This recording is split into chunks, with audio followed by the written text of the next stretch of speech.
Hey everyone, welcome back to my channel. Today we are talking about the eternal child archetype.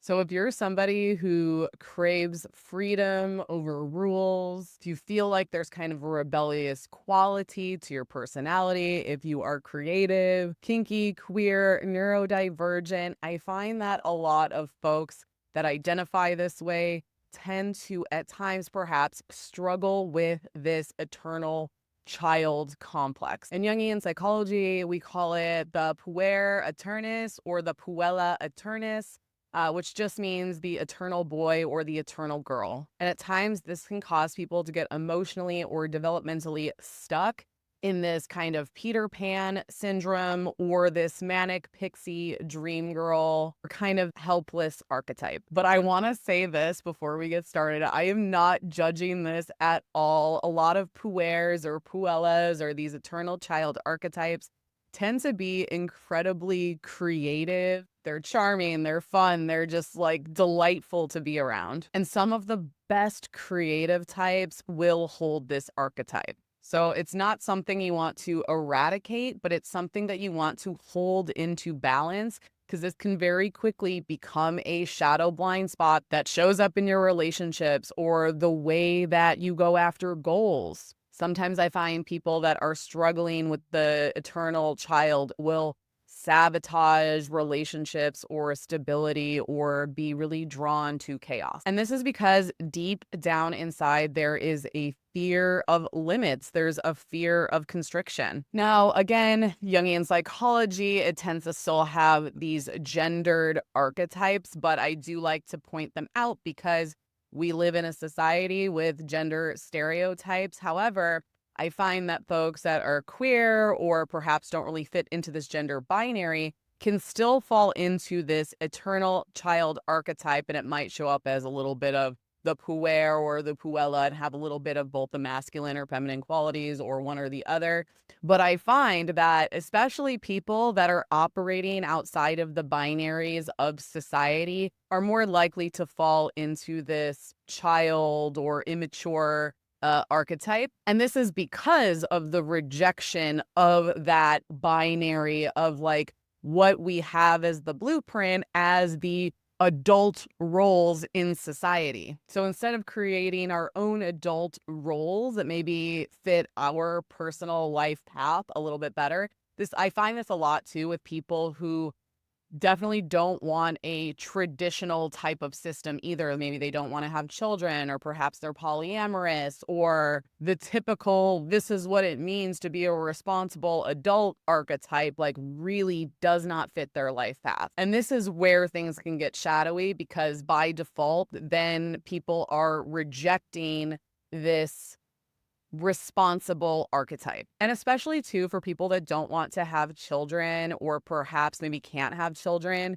there's been this traditional development phase of when somebody becomes a mother or a father that helps bridge us into adulthood. But I want to say becoming a mother or a father is an archetype.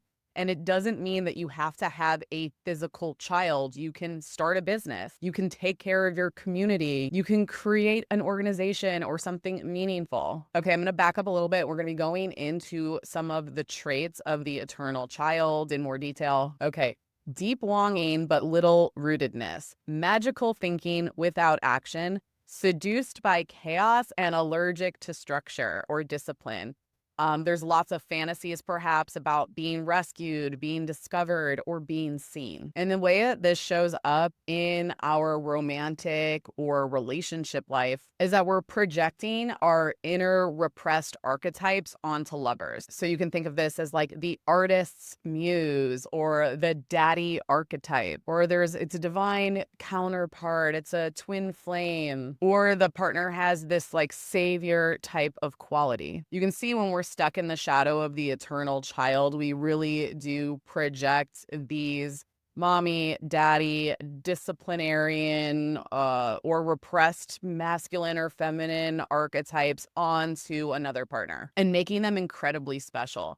You find that also you might really crave depth, but there's some fear of intimacy. Perhaps there's lots of situationships, the relationships never fully work out after a period of time. Think of it almost as being like romantically addicted to the honeymoon phase. The eternal child also has a lot of similarities with the lover archetype. So now, again, if we're going to look at like this gender expansive way of looking at it, this can be staying in this state of the eternal youth is a resistance to adulting that can be a way to dodge the oppressive gender roles. This eternal adolescence can be a psychic rebellion against conformity, but may block your individuation if not integrated. There's almost this longing to stay in the liminal, to stay in the imaginal realm, to stay in the place where everything is possible. There's this aspect of avoiding responsibility and staying in the place of potential and clinging to that potential of what could be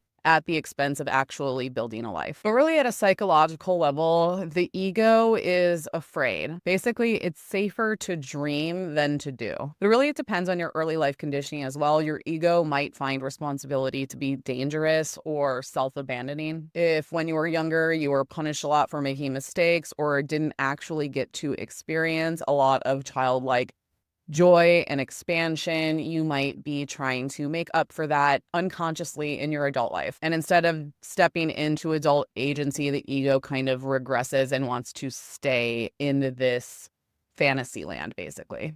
But also, it could be that you're replaying out something that is familiar to you. For example, the ego might hold something in place because it's what it knows. So if your nervous system learned that love equals chaos, inconsistency, or being small to stay safe, the eternal child identity just becomes home to you. But another way that this kind of shows up in a sneaky way is that it maintains this identity of specialness, feeling that you're different or chosen or meant to rebel against systems. And don't get me wrong, some of us are meant to rebel against systems. I am also one of these rebellious souls, but we have to do shadow work around this so that we can rebel consciously and not be staying in this wounded eternal child archetype. And sometimes people will stay in this archetype because you can mask your insecurity with this fantasy. And at a deep, deep level, there is a fear of ego death. So again, like I was saying before, it's almost like this identity aspect, but sometimes victimhood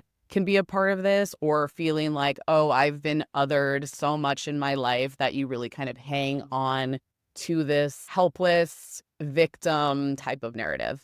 Looking at others, blaming others for your own stagnation. I tend to see a lot of spiritual bypassing as well. If you're really deep into this type, with lots of shadow work still to do.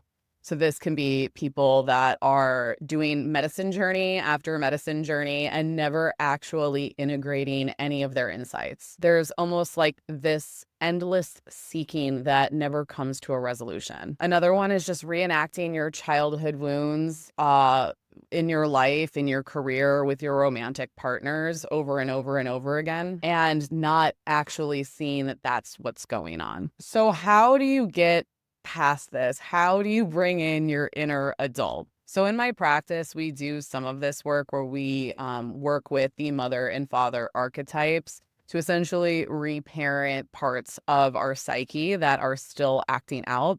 I always say it's like, when we don't realize that this is what's going on, we basically have an 8-year-old driving our car in life. Like, we wouldn't let a real 8-year-old drive a real car. So you don't want an 8-year-old version of you directing where your life is going. You have to step in. I also find that these types, and I was, again, also really relate to this, is that discipline feels like punishment. So what you have to do is really understand the difference between forced discipline and devotion in your life. Like, what are you devoted to? What are you willing to do hard things for? And really looking at responsibility as rebellion. I'm going to use a little example for me. I used to never really like working out. I love to just smoke weed all the time and drink wine. And my identity was so wrapped up in being a fun person. And I would ignore all of the negative effects that this had on me. For example, having shitty skin, anxiety, inflammation, less access to my intuition and my spiritual gifts. I had such a hard time letting go of that, like, I'll do anything, drop anything, fun person. So every time I tried to like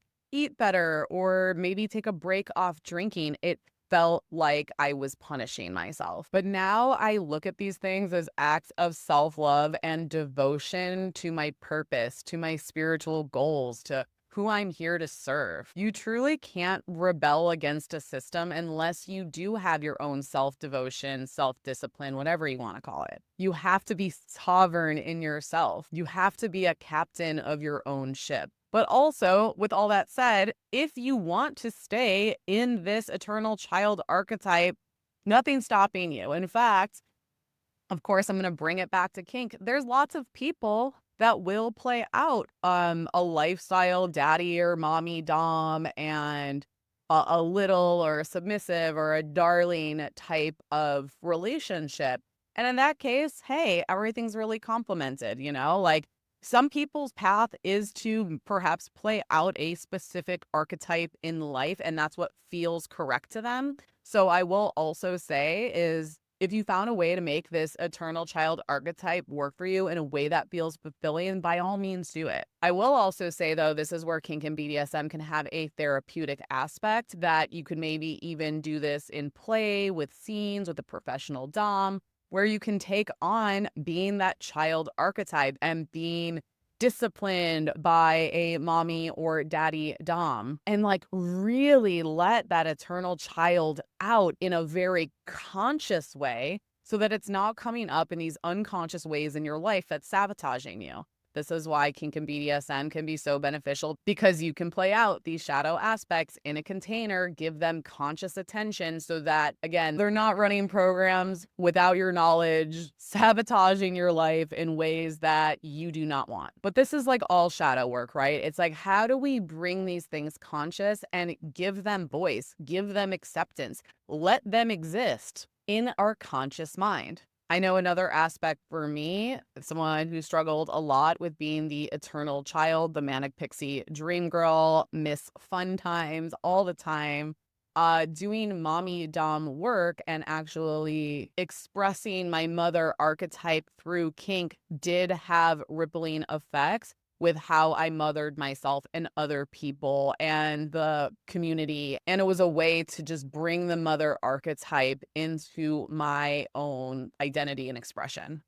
But again, with all kink and BDSM, you always want to look to is like, am I doing this to avoid something, or am I doing this to integrate or empower? Because I've also seen this where people will be like, oh, I'm just the eternal brat or whatever. Or they will over-identify with a very certain archetype in kink or BDSM and never develop out of it. And again, that's some people's paths. But if you're on this journey of individuation and self-development, you're going to want to integrate that to bring balance into your life. And I will also add this for people that perhaps had really developmentally traumatic childhoods that playing in one of these roles, playing in a BDSM or kink dynamic long-term can be very healing and nourishing and beneficial. So again, it's all about, is it conscious or unconscious? Is it empowering or are you avoiding? Those are always the questions to ask when it comes down to your kink or BDSM play. Speaking of kink and BDSM, I want to close this off by mentioning that I will be at DomCon in Los Angeles this week. DomCon is a professional domination convention, but it is open to all kinky BDSM folks, professional or lifestyle, dominants and submissives. I'm actually going to be speaking there, but it's going to be for the industry only. But I will be there all week. So if for whatever reason you're in Los Angeles and you're going to DomCon, let me know and come say hi. I'd love to meet you. Also, if you're interested in going deeper into this work and working with me one-on-one, feel free to set up a no-cost alignment call. I will put the link in the show notes. And guys, if you're enjoying this content, please like, follow, rate, subscribe, whatever platform you're on, because it really does help this podcast, this show, reach more people. Anyways, I think that's it. Thank you guys so much for being here, and I'll see you next time.